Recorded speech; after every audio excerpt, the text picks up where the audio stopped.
Hello friends, I have started a series for UGC NET exam in June 2025 and December 2025 for the political science subject.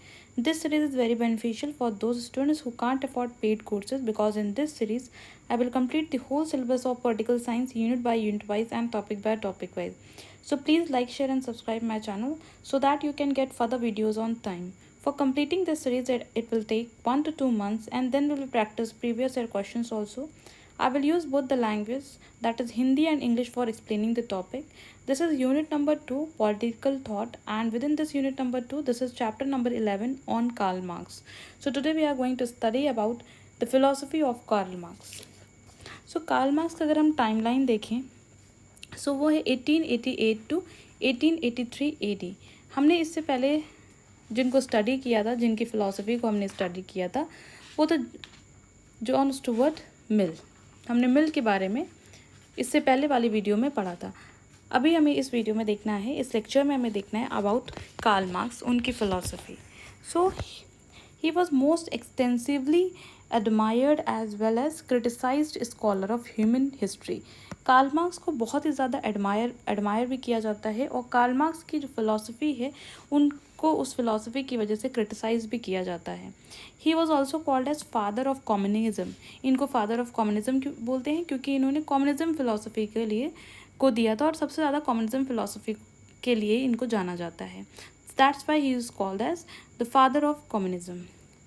एक saying है, dead or alive, Karl Marx is personality who haunted capitalism forever. Actually Karl Marx जो थे वो ऐसे मतलब personality थे जिन्हें आज भी उतना ही ज़्यादा इम्पोर्टेंस दिया जाता है उनकी फ़िलासफ़ी को. एंड वो हमेशा जो कैपिटलिज़म के अगेंस्ट थे, तो हमेशा कैपिटलिज़म फ़िलासफ़ी के अगेंस्ट उन्होंने अपनी कम्युनिज़म फ़िलासफ़ी को दिया और जिसकी वजह से इनको बहुत ज़्यादा फेम भी मिली. He was born in Germany. Karl Marx जो है उनकी he was born in Germany. He started his philosophical journey as a young Hegelian, but soon he counters the idealism of the G.W.F. Hegel and presented a materialistic interpretation of history. So इससे पहले हमने एक lecture देखा था जिसमें G.W.F. Hegel के बारे में, उनकी फ़िलासफ़ी के बारे में हमने देखा था और उनकी जो मेन फ़िलासफ़ी थी हेगल की वो थी डायलेक्टिकल आइडियलिज्म की फ़िलासफ़ी. ठीक है. सो स्टार्टिंग में जो है कार्ल मार्क्स जो हैं जब अपनी उन्होंने फ़िलासफ़िकल जर्नी को स्टार्ट किया था तो उस टाइम पे उन्हें यंग हेगलियन कहते हैं, मतलब वो हेगल को फॉलो करते थे. बट धीरे धीरे उन्होंने जो हेगल की फ़िलासफ़ी थी ऑफ डायलेक्टिकल आइडियलिज्म उसको उन्होंने काउंटरैक्ट किया और उन्होंने अपनी खुद की एक फ़िलासफ़ी दी जिसका नाम था dialectical materialism. So dialectical idealism was the philosophy given by Hegel and dialectical materialism is the philosophy which was given by Karl Marx. ठीक है. सो उन्होंने हिस्ट्री को, क्योंकि हेगल को, और जो भी स्टूडेंट न्यू है प्लीज़ हेगल वाला लेक्चर को ज़रूर देखें ताकि आपको कार्ल मार्क्स और अच्छे से समझ में आए. देखिए हेगल, कार्ल मार्क्स, ग्राम्सी, ये सब लोग एक दूसरे से लिंक हैं. ठीक है. इन्होंने क्योंकि ये obviously socialism and communism philosophy पे ही इन्होंने दिया and they were against the somewhat capitalism. So इसलिए प्लीज़ जो हेगल का लेक्चर जिन्होंने भी नहीं देखा, जिन भी स्टूडेंट्स ने, जो सब्सक्राइबर्स हैं और जो नॉन सब्सक्राइबर्स हैं, जिन तक भी ये वीडियो पहुंच रही है, मैं सभी से ये रिक्वेस्ट करूँगी प्लीज़ इसी चैनल पे जो प्रीवियस वीडियोस पड़े हुए हैं आप उनको देखिए. आपको बहुत to the point and concise lectures मिलेंगे एंड आप you will benefited a lot. तो हेगल की जो फ़िलासफ़ी थी उसको इन्होंने काउंटरैक्ट करके अपनी एक फ़िलासफ़ी दी और उन्होंने हिस्ट्री को कैसे इंटरप्रेट किया in the form of material के फॉर्म में उन्होंने हिस्ट्री को इंटरप्रेट किया and became foundation of what he call scientific socialism. देखिए सोशलिज्म जो है वो एक फ़िलासफ़ी थी जिसको कार्ल मार्क्स ने अपने हिसाब से दिया और उन्होंने साइंटिफिक सोशलिज्म की फ़िलासफ़ी दी. ठीक है. इससे पहले जो सोशलिज्म था उसको ये कार्ल मार्क्स क्या बोलते थे एंड ही क्रिटिसाइज ऑल्सो, उन्होंने क्रिटिसाइज़ भी किया था यूटोपियन सोशलिज्म बोल के, कि जो सोशलिज्म मीन्स व्हाट, एक ऐसी फ़िलासफ़ी जहाँ पे जो मीन्स ऑफ प्रोडक्शन है उसका ओनरशिप किसके पास हो, कॉमन ओनरशिप हो. ठीक है. तो वो उसको हम क्या कहते हैं, सोशलिज्म फ़िलासफ़ी के अंडर आता है जहाँ पे मीन्स ऑफ प्रोडक्शन की ओनरशिप किसके पास हो, कॉमन, सभी के पास हो. लेकिन मार्क्स ने जो है उन यूट्यूब इसको यूटोपियन सोशलिज्म देखिए उन्होंने अपनी खुद की एक philosophy scientific socialism, that's why उन्हें कहा जाता है कि वो साइंटिफिक सोशलिज्म के उन्होंने फाउंडेशन रखी, ठीक है। He was a revolutionary and philosopher and radical thinker. Radical thinker means what, कि वो एक सोसाइटी में चेंज लाना चाहते थे और बहुत ही सडन चेंज। सो इनको एक रेवोल्यूशनरी क्यों कहा जाता था, क्योंकि ही gave the theory of revolution, revolution की थ्योरी दी थी। उन्होंने बोला कैपिटलिज्म जो है वो फिलॉसफी और जो कैपिटलिस्ट सोसाइटी है उसने बहुत ज़्यादा वर्कर्स को एक्सप्लॉइट किया है। सो इस कैपिटलिस्ट जो सोसाइटी है इसमें कैपिटलिस्ट को ओवरथ्रो करने के लिए we need a revolution, that's why he was called as revolutionary. He was a philosopher also because he gave the philosophy of communism and he was a radical thinker. वो radical thinker क्यों थे, क्योंकि ये he wanted a sudden change in the society and votary of the marginalized landless working class, और that working class जो landless working classes का other term क्या दिया था उन्होंने, प्रोलिटेरिएट। ओके, सो ये जो प्रोलिटेरिएट थे, ये जो या फिर जो मार्जिनलाइज्ड लैंडलेस वर्किंग क्लास थी, मतलब ऐसी वर्किंग क्लास जो कैपिटलिस्ट के लिए वर्क करती थी और उनके पास खुद की कोई ज़मीन नहीं थी, लैंडलेस थे, तो उनके लिए, उनके हक के लिए भी मार्क्स ने अपनी थ्योरी, अपनी फ़िलासफ़ी दी। थ्योरेटिकली इनको मटेरियलिस्टिक बोला जाता है और practically he is an anarchist and philosophically he is humanist. Means what, अब देखिए ये जो तीनों टर्म है इस तीनों टर्म को समझने की कोशिश कीजिए। मटेरियलिस्टिक मीन्स व्हाट, इन्होंने इकॉनमी को कैसे डिफाइन किया, मटेरियलिस्टिक, हिस्ट्री को कैसे डिफाइन किया, in the form of material, ठीक है। प्रैक्टिकली उन्होंने बोला कि वो एक एनार्किस्ट थे बिकॉज उन्होंने अपनी फ़िलासफ़ी ऑफ कम्युनिज्म दिया था, और कम्युनिज्म फ़िलासफ़ी क्या कहती है कि ऐसी philosophy stateless society, because he wanted to create a stateless society जहाँ पे स्टेट ना हो, that's why he was called as anarchist. And philosophically he was humanist, क्योंकि वो ह्यूमन को, जो ह्यूमन थे, वर्किंग क्लास थी, उनके कंडीशंस को और ह्यूमंस को मतलब उनके जो डिटोराइटेड कंडीशन थी उसको एक सही करने के लिए इन्होंने वर्किंग क्लास के लिए बात किया। सो आई होप आपको मटेरियलिस्टिक, एनार्किस्ट एंड ह्यूमैनिस्ट का मीन समझ में आया होगा। Karl Marx is not just a point in history but a creator of his own dialectics of history called Marxism. मैंने आपको अभी स्टार्टिंग में बताया कि जो मार्क्स थे उन्होंने हेगल को फॉलो किया, बट स्टार्टिंग में उन्होंने हेगल की फ़िलोसफिकल जर्नी से ही उन्होंने स्टार्ट किया था, बट धीरे धीरे उन्होंने फिर हेगल को क्रिटिसाइज़ भी किया और उन्होंने अपनी खुद की डायलेक्टिक्स ऑफ हिस्ट्री दी, अपनी खुद उन्होंने अपने हिसाब से हिस्ट्री को इंटरप्रेट किया और in the form of materialism. So that's why उनकी फ़िलासफ़ी को मार्क्सिज्म फ़िलासफ़ी कहा जाता है। कॉस्लर एक थिंकर थे, उन्होंने बोला कि Karl Marx is the god that failed. उन्होंने बोला कार्ल मार्क्स एक भगवान की तरह थे, उन्होंने बहुत अच्छी एक ऐसी फ़िलासफ़ी थी पर वो फेल्ड भी हुए। फेल्ड क्यों हुए, क्योंकि उन्होंने उनकी फ़िलासफ़ी बहुत ही एक तरह से ऐसी थी कि स्टेटलेस। अभी आज के मॉडर्न टाइम्स में आप इमेजिन कीजिए स्टेट ना हो और अपने आप लोग सोचे कि कॉमन ओनरशिप होगी। सो इसलिए ठीक है, अभी जब मैं इनकी फ़िलासफ़ी को आपको समझाऊंगी तो आपको और बेटर ये स्टेटमेंट समझ में आएगा जो कॉस्लियर ने बोला। So his critics held him as a utopian, क्योंकि एक्चुअली कॉस्लर ने क्या बोला कि जो भी इनकी फ़िलासफ़ी ऑफ कम्युनिज्म है ये बहुत ही यूटोपियन है, यूटोपियन है and enemy of open society. Okay, so आपको ये चीज़ अच्छे से समझ में आएगी कि क्यों ऐसा कॉस्लियर ने कहा। एंड सी, ये जो लेक्चर होगा ये आपका 3-4 पार्ट्स में होगा बिकॉज थोड़ा लेंदी है, मैंने इसको थोड़ा सा टाइम लिया। And sorry for all the students जो मेरी वीडियोस को देखते हैं, मैंने ऑलमोस्ट 1 वीक का गैप लिया इस वीडियो को डालने में। एक्चुअली कुछ पर्सनल रीजंस भी थे और कुछ टेक्निकल इशू भी हो रहा था, सो नोट्स वगैरह में। सो इसलिए प्लीज़ सॉरी, प्लीज़ मैं आपसे सबसे रिक्वेस्ट करती हूँ कि प्लीज़ मुझे माफ़ करें। और इस जो मार्क्सिज्म जो ये कार्ल मार्क्स का लेक्चर है, इसको मैंने बहुत डिटेल में सब कुछ इस लेक्चर में इंक्लूड किया है। ओपी गाभा से भी मैंने इंक्लूड किया है चीज़ें। तो अगर आप इस लेक्चर को थरोली बहुत अच्छे से देखते हैं तो आई होप आपको सारे कॉन्सेप्ट क्लियर भी हो जाएंगे और सारा पॉइंट आपको सब कुछ इसी एक लेक्चर में, सॉरी एक लेक्चर नहीं, इसके 3-4-5 जो भी पार्ट्स होंगे उस पार्ट्स में आपको, मतलब इसके लिए आपको फिर इधर उधर कहीं जाने की ज़रूरत नहीं है। बहुत अगर आपको नीड है तो आप ओपी गाभा को रीड कर सकते हैं, ठीक है। सो आई होप आपको यहाँ तक समझ में आया होगा। अब थोड़ा सा मैंने आपको ये तो ओवरव्यू दिया कि कार्ल मार्क्स क्या थे, उनको फादर ऑफ कम्युनिज्म कहा जाता था, ये ओवरव्यू था। अब देखिए मार्क्सिज्म क्योंकि फ़िलासफ़ी थी, ये एक हमने स्टार्टिंग में जब यूनिट 1 किया था, तो वो यूनिट 1 जो थी वो पॉलिटिकल थ्योरी थी, एंड पॉलिटिकल थ्योरी में हमने मार्क्सिज्म फिलोसफी को कवर किया था बहुत अच्छे से, जिसमें मैंने आपको टाइप्स ऑफ मार्क्सिज्म बताया था और various thinkers belonging to different types of Marxism, वो सब मैंने बताया था। तो प्लीज़ इसीलिए मैं बोल रही हूँ, जो भी सब्सक्राइबर हों या न्यू स्टूडेंट्स हो या जो भी मेरे इस वीडियोस को देख रहे हैं, प्लीज़ आप प्रीवियस वीडियो को ज़रूर देखिए। मैं आपसे रिक्वेस्ट करूँगी कि जो लोग भी यूनिट 2 को अगर देख रहे हैं, because this is unit number 2, तो आप पहले यूनिट 1 को देखिए और यूनिट 2 को फिर देखिए और सीक्वेंस से देखिए। अगर यूनिट 2 देख रहे हैं तो फिर स्टार्टिंग करिए, प्लेटो से ही देखना स्टार्ट कीजिए, क्योंकि एक्चुअली ये जो यूनिट्स हैं ये बहुत ही सीक्वेंस वाइज एक दूसरे से इंटरलिंक्ड है। अगर आप एक वीडियो को आप मिल को पहले देख ले रहे हैं और फिर बाद में मैकविली, फिर मतलब जम्बल्ड वे में देखेंगे ना, तो थोड़ा सा आपको माइंड में चीज़ें को सेटल डाउन करने में, उनकी फ़िलॉसफी को समझने में थोड़ा सा इशू होगा। इसलिए मैं आपसे ज़रूर कहूँगी, रिक्वेस्ट है मेरी कि सीक्वेंस से ही देखिए। मैंने अलग अलग प्लेलिस्ट क्रिएट कर रखी हैं ताकि आप लोगों को ज़्यादा ढूंढना ना पड़े, ईजिली आपको एक जगह पर चीज़ें मिल जाएँ। यूनिट 1 के लिए अलग प्लेलिस्ट बनाई है, यूनिट 2 के लिए मैंने अलग प्लेलिस्ट बनाई है। इसी तरह से 10 देर आर टोटल 10 यूनिट्स, तो सभी यूनिट्स को जैसे जैसे कंप्लीट कराती जाऊँगी, अलग अलग प्लेलिस्ट क्रिएट करती जाऊँगी। सो प्लीज़ आप ज़रूर देखिए, ठीक है। सो यहाँ पे मैंने मार्क्सिज्म को भी, इसके भी कैसे सब कैटेगराइज किया गया है उसको भी मैं बताती हूँ।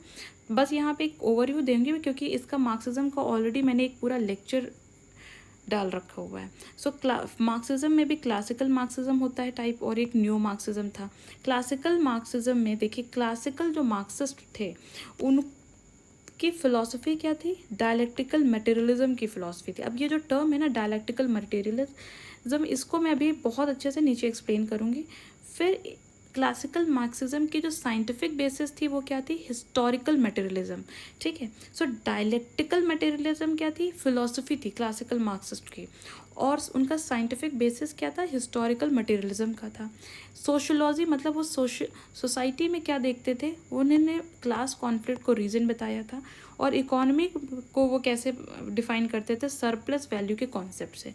तो ये जो चारों चीज़ें मैंने आपको बताई हैं, dialectical materialism, historical materialism, class conflict and surplus value, ये सब कुछ मैं आपको अभी डिटेल में एक्सप्लेन करूँगी। तो ये क्लासिकल मार्क्सिज्म का philosophical, scientific, sociological and economic basis बताया है, ठीक है। और न्यू मार्क्सिस्ट में का सब कैटेगराइजेशन क्या था? ह्यूमैनिस्ट स्ट्रीम थी एंड साइंटिफिक स्ट्रीम थी। हम जो कार्ल मार्क्स हैं वो एक क्लासिकल मार्क्सिस्ट हैं।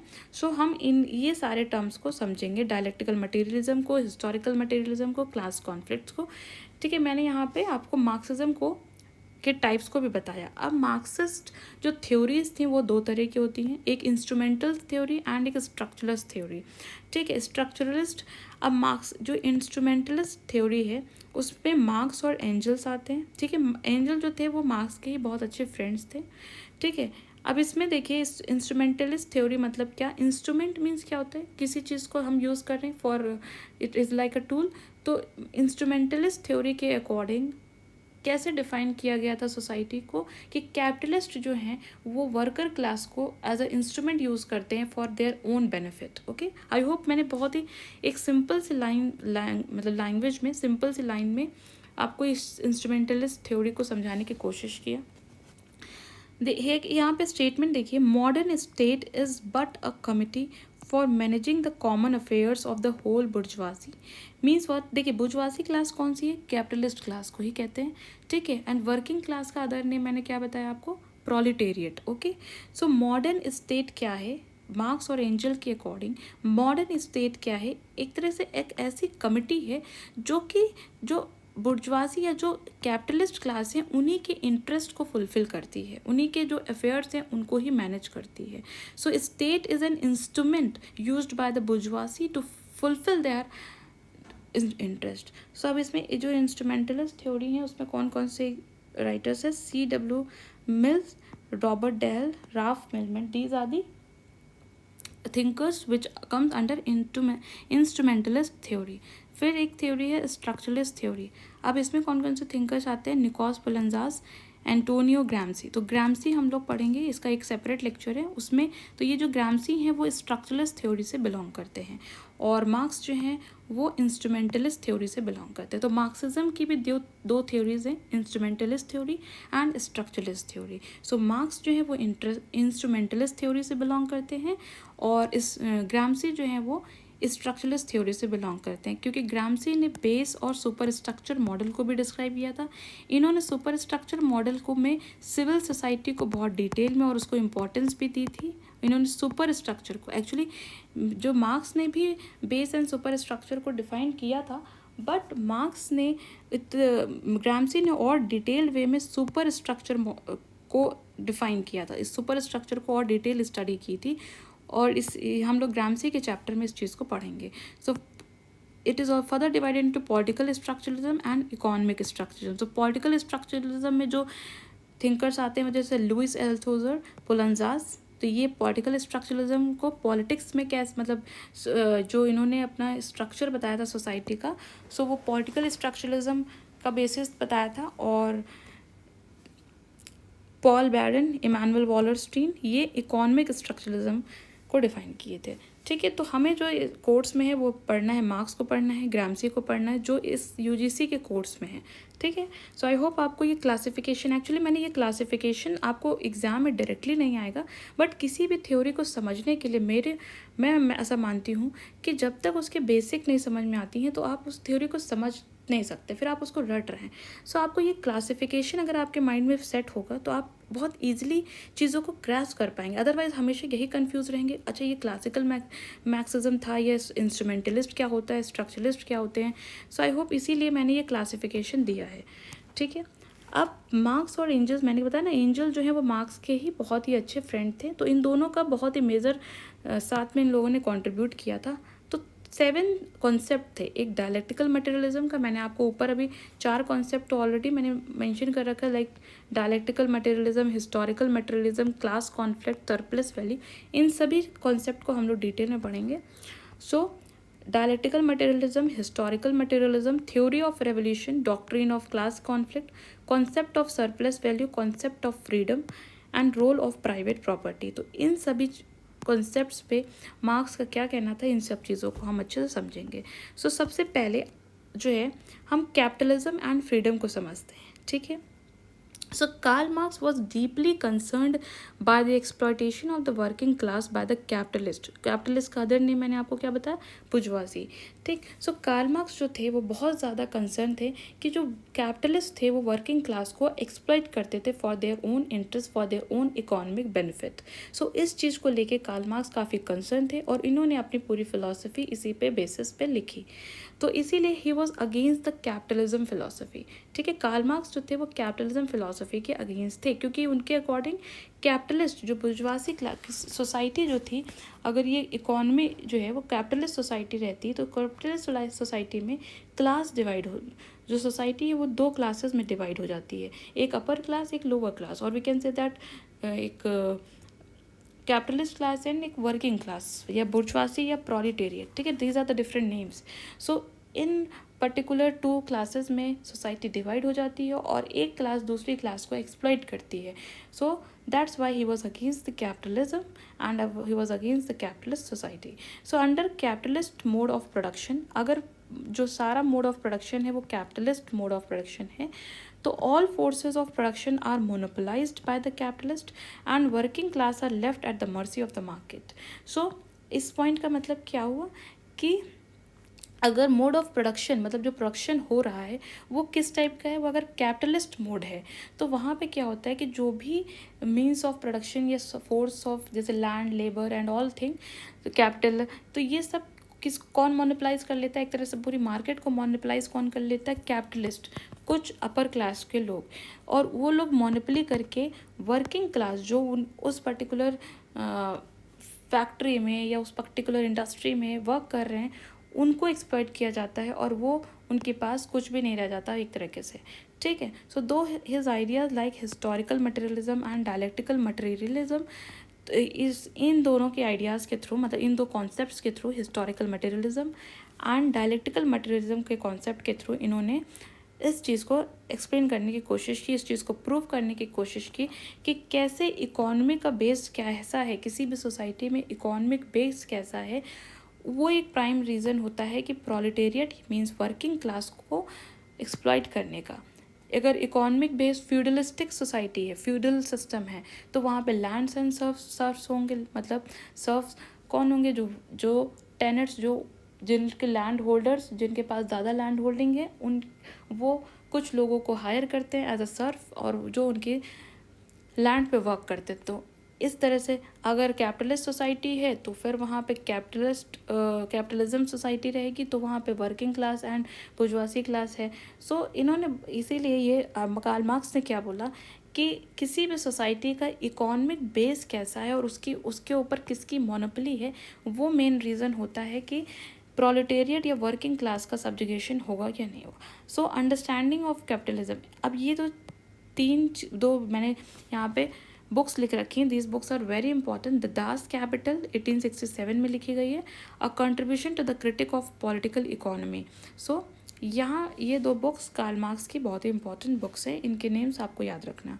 According to marks capitalism is the source of. आप देखिए मार्क्स क्या कहते हैं कि कैपिटलिज्म जो है, क्योंकि he was against the capitalism ना, तो उन्होंने बोला जो कैपिटलिज्म है वो किस चीज़ का सोर्स है। तो सबसे पहला कॉन्सेप्ट उन्होंने दिया सरप्लस वैल्यू का कॉन्सेप्ट। अब इस कॉन्सेप्ट को समझने की कोशिश करते हैं कि ये कॉन्सेप्ट क्या है। इन्होंने बोला सरप्लस वैल्यू जो है वो किसकी वजह से, इसका सोर्स क्या है, इसका सोर्स है कैपिटलिज्म। ठीक है। सो अब हम लोग सबसे पहले पढ़ते हैं कि labour is the sole creator of value. According to Marx, Marx ने क्या बोला कि किसी भी चीज़ में लेबर मीन्स हेयर मतलब मेहनत किसकी लगी है, वो मेहनत जो होती है वो वैल्यू क्रिएट करती है। अदरवाइज जो फिजिकल एंटिटी है उनकी खुद की कोई एज सच वैल्यू नहीं है। फॉर एग्जांपल लैंड, कोई लैंड अगर बंजर पड़ी हुई है तो उसकी क्या वैल्यू है, पर अगर वहाँ पे उस लैंड को ह्यूमन बींग्स ने कब्ज़ा किया, फिर उसको अपने हिसाब से मॉडिफाई किया, वहाँ घर बना लिया, या फिर वहाँ पे कोई इंडस्ट्री बना ली, या उसको इरिगेट करने लगे, वहाँ पे कोई उसको उपजाऊ बना दिए, तो एग्रीकल्चर करने लग गए, तो उस लैंड को अपने ह्यूमन बींग्स ने अपना लेबर ऐड करके उस पर्टिकुलर चीज़ को क्या किया, वैल्यू ऐड कर दी। ठीक है। सो ये जो आप, आई होप आपको जो स्टेटमेंट, आपको इस स्टेटमेंट का थोड़ा बहुत समझ में आ रहा होगा कि labour is the sole creator of value. Value को क्रिएट करने का जो क्रिएटर है वो कौन है, labour. So in a capitalist economy a capitalist uses market competition and reduce the wage of labour and increase their working hours. तो क्या कहते हैं कि कैपिटलिस्ट सोसाइटी अगर होती है तो वहाँ पे जो कैपिटलिस्ट होते हैं मीन्स जिनके पास ओनरशिप होती है ये सारे फोर्सेस ऑफ लैंड, तो ये जिनके पास भी मीन्स ऑफ ओनरशिप जो होती है, ओनरशिप जिसके पास होती है, तो वही क्या करते हैं, वो मार्केट के कंपटीशन को यूज़ करते हैं, और जो लेबर है जो वहाँ पे वर्क कर रहे हैं उनके लिए, उनके वेजेस को, उनकी सैलरीज को वो लोग घटा देते हैं। काम उनसे ज़्यादा करवाते हैं पर उनकी वेजेस, उनको जो पैसे देते हैं वो कम देते हैं, और उनके वर्किंग आवर्स को इंक्रीज़ कर देते हैं।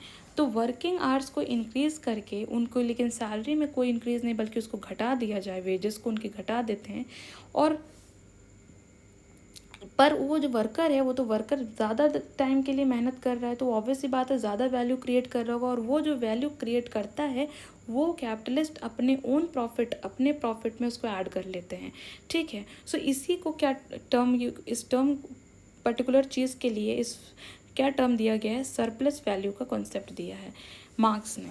ठीक है। So in a capitalist economy a capitalist uses the market competition and reduce the wage of labour and increase their working hours by not paying the actual value of the labour. Means what, कि जो भी उस particular worker ने, जो भी उसने मेहनत की है, जो उसका लेबर पावर है, उसकी एक्चुअल वैल्यू को पे नहीं करते हैं। क्यों?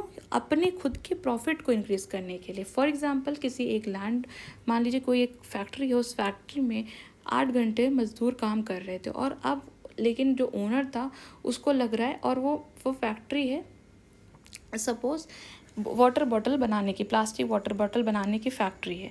सो अब उस फैक्ट्री में वाटर बॉटल बनाने में मान लीजिए उसका जो मंथली टर्नओवर हो रहा था, मंथली उसकी जो प्रॉफिट हो रही थी वो उसको 2-2.5 लाख रुपए की प्रॉफिट हो रही थी। लेकिन अब उसको थोड़ा सा अंदर से ग्रीड हुआ, उसे लालच आया कि थोड़ा हम क्या करते हैं कि अपने प्रॉफिट को और इंक्रीज़ करने के लिए इन्हीं वर्कर्स का जो वर्किंग आवर्स है उसको बढ़ा देते हैं, बट उनकी सैलरी को हम इंक्रीज़ नहीं करते। उनके जो वेजेस जो दिहाड़ी जो दे रहे हैं वो वैसे देंगे और बल्कि उसको घटा देंगे। तो अब देखिए वर्कर तो मेहनत अपनी इक्वल कर रहा है और ज़्यादा ही मेहनत कर रहा है, लेकिन उसकी मेहनत का जो पैसा है उसको ना देकर अपने प्रॉफिट को इंक्रीज़ करने में लगा दिया जाए, तो एक तरह से कैपिटलिस्ट जो है वो क्या कर रहा है, वो वर्कर को एक्सप्लॉइट कर रहा है। ठीक है। सो जो ये एक्स्ट्रा वैल्यू जो दी गई है, जो लेबर पावर ने अपनी एक्स्ट्रा वैल्यू दी, उसको हम क्या बोलते हैं, वो उसे अनपे नहीं किया, इसको हम बोलते हैं सरप्लस वैल्यू। आई होप आपको सरप्लस वैल्यू समझ में आ रहा होगा। सरप्लस वैल्यू क्या है कि जो वर्कर है उसने जो अपना एक्स्ट्रा लेबर प्रोवाइड किया और जिसकी लेकिन उस लेबर का उसे पैसा नहीं मिला, और वो लेबर का जो प्रॉफिट है वो किसके पास गया, वो कैपिटलिस्ट के पास गया, तो उसको हम क्या कहते हैं, surplus value. So which goes into the pocket of the capitalist, because जो कैपिटलिस्ट है, जो मालिक है, ही owns the means of production. So I hope आपको ये कॉन्सेप्ट समझ में आया होगा सरप्लस वैल्यू का। तो सरप्लस मीन्स जो ज़्यादा, तो जो ज़्यादा जो लेबर प्रोवाइड किया वर्कर ने, पर उसकी उस लेबर का उसको उसकी वैल्यू के हिसाब से उसे पैसा नहीं पे किया गया, तो उसे हम क्या बोलते हैं, सरप्लस वैल्यू। और वो जो वैल्यू है, वो जो प्रॉफिट है, वो किसके पास गया, वो कैपिटलिस्ट के पास गया, जो मीन्स ऑफ प्रोडक्शन को ओन कर रहा था। अब 4 एलिमेंट्स होते हैं प्रोडक्शन के, जैसे land, labour, capital and organisation. तो अब ये जो 4 एलिमेंट्स हैं प्रोडक्शन के, इसमें लैंड, कैपिटल एंड ऑर्गेनाइजेशन, इन 3 चीज़ों की अपनी ये खुद की कोई ये स्टेराइल है, मीन्स व्हाट, कि इनकी खुद की अपने आप कोई वैल्यू नहीं है। इसमें सबसे ज़्यादा अगर कोई सी चीज़ वेरिएबल है तो वो है लेबर। अगर लेबर इन चीज़ों पे, लैंड पे, कैपिटल पे और ऑर्गेनाइजेशन पे वर्क करता है, लेबर अपनी देता है, तब जाके जो है ये जो अदर 3 एलिमेंट्स हैं उसका कोई यूज़ आता है। So land, capital and organisation तो स्टेराइल हैं, but labour is the only variable element which produces value in the society. तो अगर लेबर की इतनी इंपॉर्टेंस है तो लेबर्स को उतना इम्पोर्टेंस देना भी चाहिए। But price is only a monetary expression of value. हम किसी भी वैल्यू को कैसे हम लोग एक्सप्रेस करते हैं कि उसको प्राइस देके, कि सपोज़ किसी ने वर्क किया 100 रुपये का, तो भले उसको 100 रुपये दिए और उसी 100 रुपये से ये इंडिकेट कर दे रहे हैं कि इसकी इतनी वैल्यू है, इसका वर्थ है। So price is equal to value, ये एक नेचुरल प्राइस हुआ। लेकिन प्राइस अगर डिमांड एंड सप्लाई के बेसिस पे हो तो दैट इज़ मार्केट प्राइस। और जो लेबर, जो वर्कर्स हैं, जो लेबर प्रोवाइड करते हैं, तो वो उन्होंने कितनी मेहनत की, इस बेसिस पे प्राइस नहीं डिसाइड होता है। प्राइस कैसे डिसाइड होता है किसी भी कमोडिटी का या किसी भी चीज़ का, तो वो कितनी उसकी डिमांड एंड सप्लाई है उसके बेसिस पे प्राइस डिफाइंड होता है। तो कहीं ना कहीं एक तरीके से जो मार्केट प्राइस के हिसाब से, जो मार्केट प्राइस जो चलता है, पर वहाँ पे लेबर की, वर्कर की, उसकी मेहनत का मार्केट प्राइस उस चीज़ को इंडिकेट नहीं करती है। सो जो वर्कर है is force to sell his labour in open market at the market price. तो जो ये वर्कर है, इसने मेहनत तो ज़्यादा की, लेकिन इसको फोर्स किया गया कि वो अपने लेबर को, अपने हार्डवर्क को बेच दे। किसको बेच दे, कैपिटलिस्ट को बेच दे ओपन मार्केट में। किस प्राइस पे, मार्केट प्राइस पे। ठीक है, उसकी नेचुरल प्राइस के बेसिस पे नहीं, उसके मार्केट प्राइस के बेसिस पे अपना वर्कर ने अपने लेबर को सेल किया। So labour is the only element of production which produces surplus value. But ये जो सरप्लस वैल्यू है, ये किसको बेनिफिट दे रही है, कैपिटलिस्ट क्लास को बेनिफिट दे रही है। सो आई होप आपको ये जो सरप्लस वैल्यू है उसका कॉन्सेप्ट आपको समझ में आया होगा। सो